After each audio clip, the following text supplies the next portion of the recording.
السلام عليكم، عاملين ايه؟ وحدوا الله وصلوا على النبي عليه افضل الصلاة والسلام.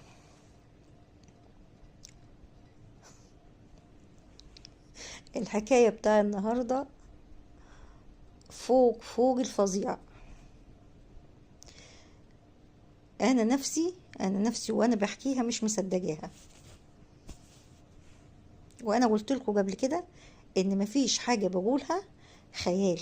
انا على فكرة هكمل كل جزء اللي فات من حكاية الشاب اللي خلى مراته عند بيت ابوها والكلام ده كله، هكملها لكم. بس الاول هقول لكم القصة دي يعني، وبعد كده بكملها لكم في الجزء الجاي ان شاء الله. اقسم بالله الشياطين ما تعرف تألفها. الشياطين والأبالسة ما يعرفوا يألفوها. ايه الحكاية يا ستي؟ حاضر هقول لكم الحكاية. قلت لك صلى على النبي، صلى على النبي عليه افضل الصلاة والسلام. كان في راجل وست بيشتغل في مكان ما، راجل وست، بس للأسف هي جوزها ميت او مطلقة حاجة زي كده، هو شاب. حبوا بعض. بعد ما حبوا بعض طبعا واندمجوا مع بعض والتمام التمام، والقصة بقيت يعني ايه، زدنا في دقيقنا زي ما بيقولوا.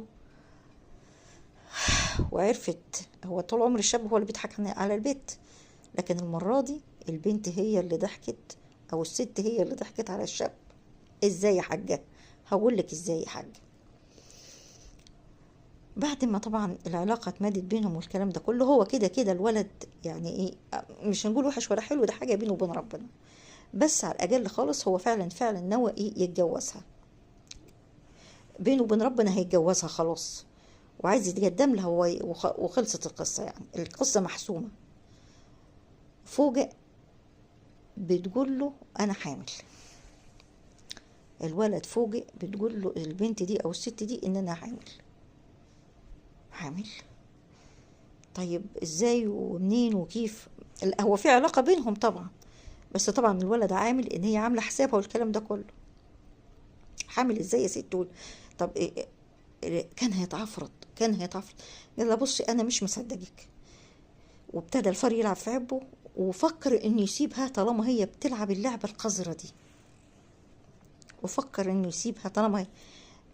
بس هو يعني مش عاجبه ان يعني يعمل. هو انا عارفة ان هو غضب ربنا، مش عاجبه